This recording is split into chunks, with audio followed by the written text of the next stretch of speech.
Hi, I'm Tim Cain, the entertainment editor at the Herald and Review in Decatur, Illinois, and I'm here because Austin wants. Again, this is Austin Hourigan. We've talked a little bit about him. Austin is the titular individual in this segment. It was Austin's idea that we start doing vodcasts again, and usually I have him in here to just mock him and beat him up mercilessly. But yeah, I don't look forward to being in here. Right, but this is going to be a pleasant one. Relatively. Because what we're going to do now is make Austin the voice for his generation, which is something I know you enjoy. You enjoy. There's no pressure at all. You enjoy speaking for millions of people you don't know. Mumford & Sons overrated. It's the general consensus of my generation. If you've wanted to see footage of Louisville basketball player Kevin Ware get injured, when basically he's jumping and he lands and his leg explodes.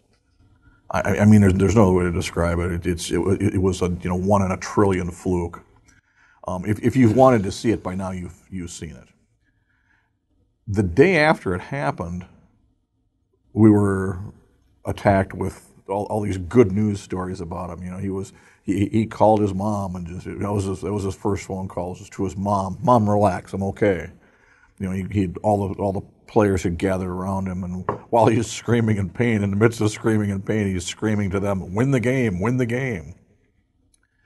So as I'm driving into work Monday morning, I'm listening to sports radio talk, and one of the hosts I was listening to was just losing his mind because Kevin Ware had tweeted a picture of his leg. And I thought, wow, that's crazy, because what I had assumed was he had taken a picture while the bone was still out of the leg. He had a compound fracture of the leg, and I assumed he had taken that picture and posted it on Twitter, and I thought, that's crazy. Now, as it turns out, I don't think that's what happened. I think he tweeted a picture of his leg after he'd had the surgery, because I went looking through and I couldn't find in his feed that particular picture, and I couldn't find any mention online that had happened. So obviously I was interpreting what the radio host, I was misinterpreting what the radio host was saying, and that's what's going to happen when you come in the middle of a conversation. But as that was going on, the first thing I was thinking about was Austin.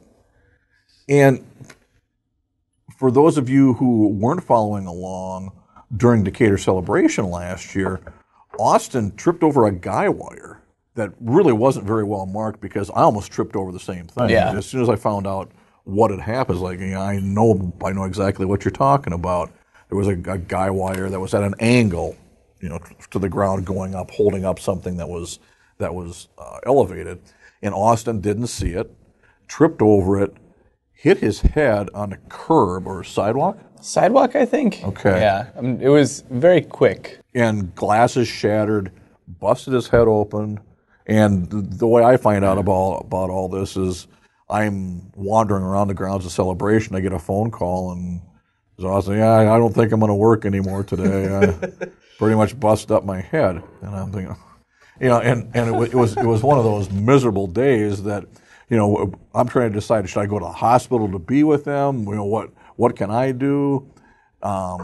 Because when somebody's head hits cement, things can happen that aren't. Rarely does a good thing happen when someone hits their head in cement. It's not like, wow, that was really refreshing.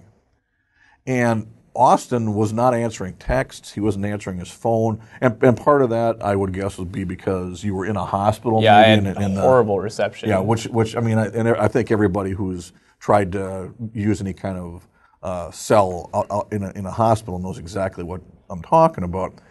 And the time at which I finally started to feel a little bit better about this was when Austin was tweeting pictures of himself. He had taken pictures and posted, or did you put them on Facebook? Instagram, so it went to all the things. Okay.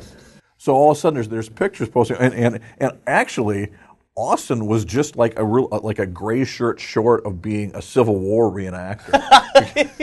because he had the round wrap around the head with a little bit of blood seeking out, and his eye was blackened a little bit, and he wasn't wearing his glasses because his glasses broke when he fell. Tell me, Doctor, I get to go home. or we'll cut off a leg. That'll grow back then, will it? So, but the reason I have Austin in here is because I think that this might be a generational thing that he's going to be able to explain and maybe help me understand, help you understand. At least, certainly, he's going to be able to say something that's going to mean more than me saying something about it.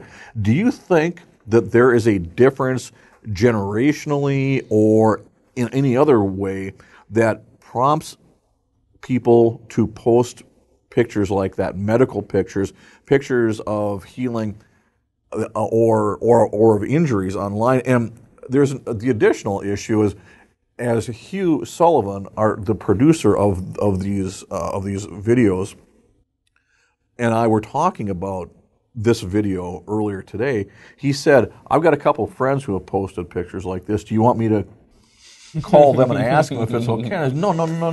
I don't want you to do that because I don't think we need to. I mean, we'll show you what Austin looked like because you can see here now Austin is fine and more beautiful than ever. Right, and it's just a nice story. And we put a little Band-Aid on his computer monitor so that he would always have something to remember his weekend of Decatur celebration. So my question is that a generational thing? Is it a personality thing? What is it that prompts you or anyone else to put those kind of pictures out for the public to see? Well, for me personally, it was, I guess, there is the element where I guess it is, you could definitely say it's generational, where we have the technology and we kind of catalog things that people wouldn't normally catalog because and Hugh and I had been talking about this, it's easier, the means are there to do things like, he was saying that back in the day, if he saw something that was like, oh, it's kind of interesting, the only option he had would be to run home, grab his camera, set it up, and take an actual photo. Right.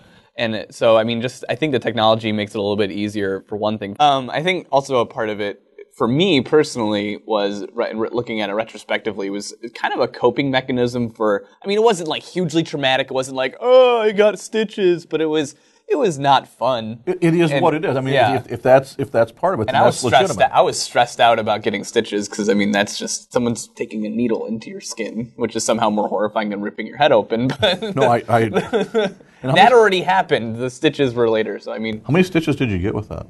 I think I took out like 13 or 14. And as soon as you had the stitches, you put up a picture of that as well. Yeah. Because we didn't see him at the office because we just said, stay home until you think you can come in. But when he posted the picture, I was sitting there counting the stitches. There were quite a few. I did a good number on myself. But I mean, I think definitely it's obviously part of it's generational. You don't see a lot of like people older than people in their 20s and 30s posting their, look at my hip replacement. Yeah, which is exactly what I thought as it was going on. I mean, I am due for knee replacements at some time, and it's going to be sooner than later. And I cannot imagine posting anything about it except for text, and all it's going to be is me saying, ow, ow, ow, ow, because I've talked to people who've been through knee replacements, and it doesn't sound like fun at all. But you're none the worse for the wear now. No, I'm stronger. I'm grown as a person. If you end up doing, God forbid, you end up doing something at Celebration this year, some kind of self-mutilation. It's probably gonna be more of the intentional kind. Get a tattoo or something. Oh, okay. But you'd post pictures of that too. Yeah. No, that's an interesting. I was thinking of one exception I can think of to older people doing that is we have a mutual friend who's an amputee who posted his X-ray. Yeah. That was the one I can think of his like no leg. Yeah. That's pretty darn cool. And I've got tattoos in there. I've posted pictures of me going through the process. Yeah. But I guess again that self-mutilation, that deliberate stuff you're doing to yourself is far different than tripping over something and taking a header in front of the library. So, okay. And in front of gymnasts. But they brought you towels and stuff. They did. They were very nice. Yeah. They didn't catch you. Yeah. What the heck was that about? Yeah. I mean, if they'd have been true circus performers, they'd have caught you. I'm just saying. And then stolen my wallet. We know where you live. But it'll be like a Batman episode. They'll all get away with flips and stuff. Yeah, they burn their fingertips off with acid. That's right. Okay, I wanted an explanation. I appreciate you taking the time. We got to put out a paper now. Yeah. Yeah. We do work once in a while. I'm Tim Cain. I'll see you later.